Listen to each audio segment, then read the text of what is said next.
जंगल में सर्दियों का मौसम चल रहा था। अब तो बर्फ भी गिरने लगी थी। मम्मा मम्मा, बाहर ठंडी हवाओं के साथ बर्फ की बारिश हो रही है। मैं खिड़की बंद कर देता हूँ, नहीं तो हवाओं के साथ बर्फ भी घर के अंदर आ जाएगी।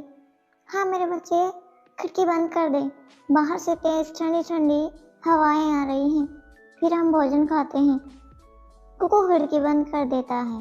चिड़िया मम्मा अपने बच्चे के लिए खाना तैयार कर रही थी, तो कुकू अपनी मम्मा से कहता है, मम्मा आज मैं गुड़ के मीठे चावल खाऊंगा, आप चावल ही बनाएं।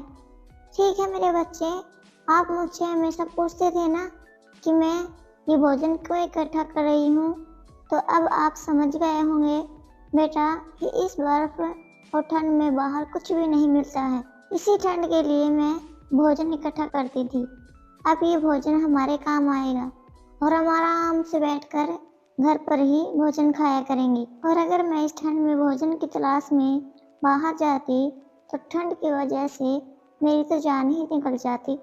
हाँ मम्मा, अब मैं समझ गया हूँ। अगली बार से मैं भी आपके साथ भोजन इकट्ठा करने में आपकी हेल्प करूँगा। फिर हमारे पास ढेर सारा भोजन इकट्ठा हो जाएगा। फिर मम्मा चिड़िया गुड़ के मीठे चावल बना लेती हैं और फिर दोनों माँ बेटा एक साथ भोजन करते हैं। मम्मा, पापा कब आएंगे? मुझे जोरों की भूख लगी हुई है। मैं कब से इंतजार कर रहा हूँ। मैं भूख से मर जाऊंगा। थोड़ी देर और मेरे बच्चे, बस तुम्हारे पापा आते ही होंगे। वो गए हैं ना तुम्हारे लिए भोजन लेने। चारों तरफ बस बर्फ ही बर्फ नजर आ रही है, कहीं पर भी दाना नजर नहीं आ रहा है। मैं घर पर क्या लेके जाऊंगा? गोरी और जग्गू भूखे हैं, वो मेरा इंतजार कर रहे होंगे।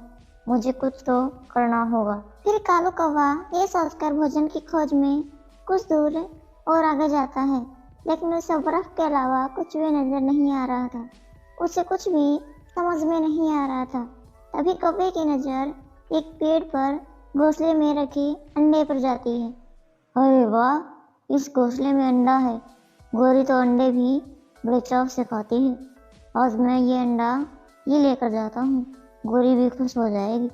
फिर कौवा उड़कर उस घोंसले के पास जाता है और चारों तरफ नजर घुमाता है। जब उसे कोई दिखाई नहीं देता तब वह उस अंडे को लेकर अपने घर की तरफ भाग जाता है।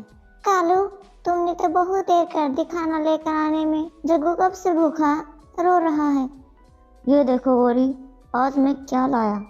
आज मैं अंडा लेकर आया हूँ, तुम्हारा फेवरेट। ये अंडा खा लो। आज पूरे जंगल में घूमने के बाद इतनी ठंड और बर्फ में मुझे सिर्फ ये एक अंडा ही मिला है। मम्मा पापा, मैंने आज से पहले कभी भी अंडा नहीं खाया, ये कैसा होता है? जग्गू मेरे बच्चे, ये अंडा प्रोटीन से भरा होता है, इसमें बहुत ताकत होती है और सर्दियों में अंडे जरूर खाने चाहिए ताकि ठंड में बचा जा सके। फिर तो मैं जरूर खाऊंगा इस अंडे को। मम्मा, मैं कमजोर भी हूँ, देखिए। ये बोलकर जग्गू कौवा अंडा खा लेता है। कालू और गोरी भी थोड़ा थोड़ा अंडा खाकर पेट भर लेते हैं। कालू, ये अंडा तो बहुत ही स्वादिष्ट था। मैं तो कहती हूँ सर्दियों में हमें बाकी सब छोड़कर अंडा ही खाना चाहिए। हाँ गोरी, मैं भी यही सोच रहा था, क्योंकि अंडा लेकर आने में मुझे ज़्यादा मेहनत भी नहीं करनी पड़ती। जंगल में ऐसे पक्षी बहुत हैं जिनके पास हमारे जैसे पक्की छत वाले घर नहीं हैं। हम सर्दियों में आराम से अंडे खा सकते हैं। चलो कालू, हम फिर से किसी पक्षी का अंडा खाकर आते हैं। मेरा पेट नहीं भरा है इस अंडे से। ठीक है गौरी, लेकिन तुम भी मेरे साथ चलो। अगर घोंसले में 2 अंडे हुए तो हम एक एक अंडा उठाकर ले आएंगे। फिर गौरी और कालू कौवा पक्षियों के घोंसलों से अंडे चुराने चले जाते हैं। माफ कर दे हरियाली, ये मेरी आखिरी गलती थी। अगली बार मैं पक्का घोंसला बना लूंगा। मिठू जी, आपको पता था कि इन सर्दियों में मैं अंडा देने वाली हूँ, फिर भी आपने रानू बहन के जैसा घोंसला क्यों नहीं बनाया? बना लूंगा हरियाली, जल्दी ही पक्का घोंसला बना लूंगा। अब गुस्सा ना करो और ये अमरूद खा लें। फिर मिठू की पत्नी हरियाली वो अमरूद खा लेती है। मिठू जी, मुझे प्यास लगी है, मैं नदी पे पानी पीने जा रही हूँ, तब तक आप अंडे का ध्यान रखें। अंडे को अकेला छोड़कर कहीं पर भी नहीं जाना। हरियाली तोती पानी पीने चली जाती है। उन दोनों की बातें कौवा और कौवी पेड़ के पीछे बैठकर सुन रहे थे। कालू जी देखें, तोते के घोंसले में अंडा है और हरियाली भी पानी पीने गई है। आप जल्दी से जाएं और मिठू तोते के घोंसले के नीचे जाकर दर्द में चिल्लाने का नाटक करें। फिर मिठू आपके पास आएगा। मैं तभी मौका देखकर अंडा उठाकर भाग जाऊंगी। फिर कालू कौवा ऐसा ही करता है। वो तोते के पेड़ के नीचे दर्द में चिल्लाता है, बचाओ बचाओ, मुझे कोई बचाओ, मेरी मदद करो, मैं दर्द में मर जाऊंगा। अरे ये तो कालू की आवाज़ है, लगता है मुझे चोट आई है। मैं जल्दी से देखता हूँ। फिर तोता कौवे के पास चला जाता है। गोरी भी इसी मौके की तलाश में थी। वो भी अपना काम कर लेती है और मौका देखते ही अंडा उठाकर भाग जाती है। कालू, क्या हुआ तुम्हें? ऐसे जमीन पर गिरकर क्यों चिल्ला रहे हो? अरे मिठू भैया, क्या बताऊं, कभी कभी ठंड के मौसम में मेरे सीने में दर्द होने लगता है। अब मैं ठीक हो गया हूँ, मैं घर पर जाता हूँ। गोरी मेरा इंतजार कर रही होगी। फिर कालू कौवा ये बोलकर वहाँ से चला जाता है। हरियाली भी पानी पीकर वापस आ जाती है। वो अपने घोंसले में अंडा ना देखकर बहुत गुस्सा हो जाती है। मिठू, अंडा कहाँ है?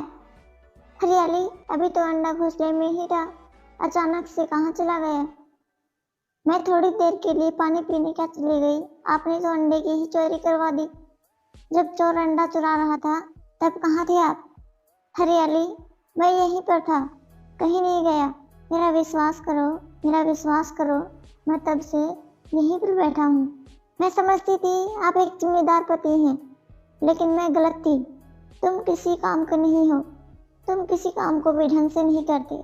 मैं जा रही हूँ तुम्हें छोड़कर। तुम अपने बच्चे की भी रक्षा नहीं कर पाए, मेरी क्या करोगे? गुस्से में हरियाली तोती अपने मिठू को छोड़कर चली जाती है। बेचारा मिठू तो बहुत दुखी था। वो रोए ही जा रहा था। जिसने भी मेरा अंडा चुराया है वो मुझे मिल जाए, मैं उसको जिंदा नहीं छोड़ूंगा, मार डालूंगा उसे। अब भर गया मेरा पेट उस हरियाली का अंडा खाकर। गोरी, अब सो जाते हैं, कल फिर से किसी पक्षी का अंडा चुराने जाना है। अब सो जाओ, नींद भी अच्छी आएगी। फिर वो तीनों सो जाते हैं। उस दिन के बाद वो रोजाना किसी न किसी पक्षी के अंडे चुराते और उसे खाकर अपना पेट भरते। कुछ दिनों में सारे जंगल के पक्षियों के अंडे खा चुके थे। पता नहीं कौन दुष्ट हमारे जंगल में घुस गया है, सारे अंडे चोरी करके ले गया। अगर वो मुझे मिल जाए तो मैं उसे मार डालूंगा। हाँ बंटी भैया, अगर वो अंडा चोर मुझे मिल जाए तो उसको चोंच मार मार कर मार ही डालूंगा। उसकी वजह से मेरी पत्नी हरियाली भी मुझे छोड़कर चली गई और मेरा बच्चा भी बाहर आने से पहले ही मर गया। सही कहा तोते भैया, मैं भी उस अंडे चोर को बहुत मारूंगा, मार मार कर उसे अंडे जैसा बना दूंगा। सबके अंडे खा गया वो, कितना जालिम होगा वो। ऐसे कालू कौवा सबके सामने चिकनी चुपड़ी बातें कर रहा था, जैसे उसे तो पता ही ना हो कि वो चोर है कौन। कुछ दिनों के बाद रानू चिड़िया की सहेली उसके घर आई थी। अरे छोटी, आज कैसे अपनी दोस्त को याद किया? आप मेरे घर बहुत दिनों से आई हैं।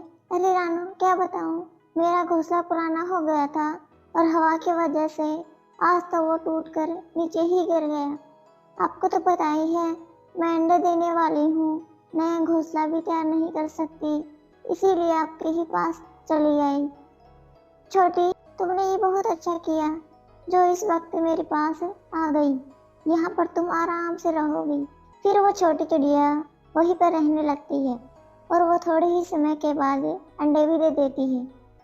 कालू, रानू की सहेली आई है उसके घर और उसने तो अंडे भी दे दिए हैं। क्यों ना गोरी, आज हम उस रानू की सहेली के ही अंडे चोरी करें। रानू चिड़िया का घर पक्का है कालू, बाकी पक्षियों की तरह घोंसले में नहीं रहती वो। हम जाएं और अंडे उठाकर भाग जाएं। गोरी, रात होने के बाद ही हम अंधेरे में अंडा चोरी करने जाएंगे, जब चिड़िया और उसकी सहेली गहरी नींद में सो रही होंगी। रानू बहन, मेरे तो 2 ही अंडे थे, लेकिन ये 2 अंडे और कहाँ से आ गए? छोटी, हमारे जंगल में अंडा चोर घूम रहा है। उसने सभी पक्षियों के अंडे चोरी कर लिए हैं। हमारा घर तो पक्का है, लेकिन मैं तुम्हारे अंडों को कुछ भी नहीं होने दे सकती। इसीलिए मैंने तुम्हारे अंडे छुपा के रख दिए हैं, ताकि वो चोर तुम्हारे अंडों को ना चुरा सके। और ये सारे अंडे तो पत्थर के हैं। अगर वो अंडा चोर आ भी गया तो पत्थर ही लेकर जाएगा, और अंडों को तो वो छू भी नहीं सकता। रानू बहन, आप तो बहुत ही समझदार हैं। मैं कब से सोच रही थी। अब रात हो गई है, अब हम सो जाते हैं। फिर वो सब सो जाते हैं। रात में गोरी और कालू रानू के घर अंडा चोरी करने आ जाते हैं। वो दोनों एक एक अंडा उठाकर भाग जाते हैं। गोरी, ये अंडा तो बहुत ज्यादा ही भारी है। इससे पहले तो मैंने कभी भी इतना भारी अंडा नहीं देखा। ज्यादा भारी होने के साथ साथ ज्यादा स्वादिष्ट भी होगा। मुझे तो ज्यादा इंतजार ही नहीं हो रहा। मैं तो घर पहुंचने से पहले ही इस अंडे को खाऊंगी। फिर कौवा और कौवी अंडा लेकर एक पेड़ पर बैठ जाते हैं, और गोरी कौवी अंडे पर जोर से चोंच मारती है। जैसे ही वो चोंच मारती है, वैसे ही उसकी चीख निकल जाती है, क्योंकि गोरी की तो चोंच ही टूट जाती है। कालू मेरी चोंच, कालू मेरी चोंच, हाय मेरी चोंच, ऐसे गोरी कौवी जोर जोर से चिल्लाती है। ये चीख सुनकर रानू चिड़िया जग जाती है। वो बाहर जाकर देखती है तो कबूतर और तोते को आवाज लगाती है, मिठू भैया, कबूतर भैया, जल्दी बाहर आए, अंडा चोर पकड़ा गया, जल्दी आए। वो कौवे वहां से भागते इससे पहले वो पक्षी उन्हें पकड़ लेते हैं और पिटाई शुरू कर देते हैं। गोरी, हम मारे गए तुम्हारे चिल्लाने की वजह से, हम मारे गए। अच्छा, तो तुम दोनों थे वो अंडा चोर और हमारे सामने अच्छा होने का नाटक करते थे। मैं छोड़ूंगा नहीं तुम्हें। तुम्हारी वजह से मेरी पत्नी हरियाली मुझे छोड़कर चली गई। फिर वो सभी पक्षी मिलकर उनकी खूब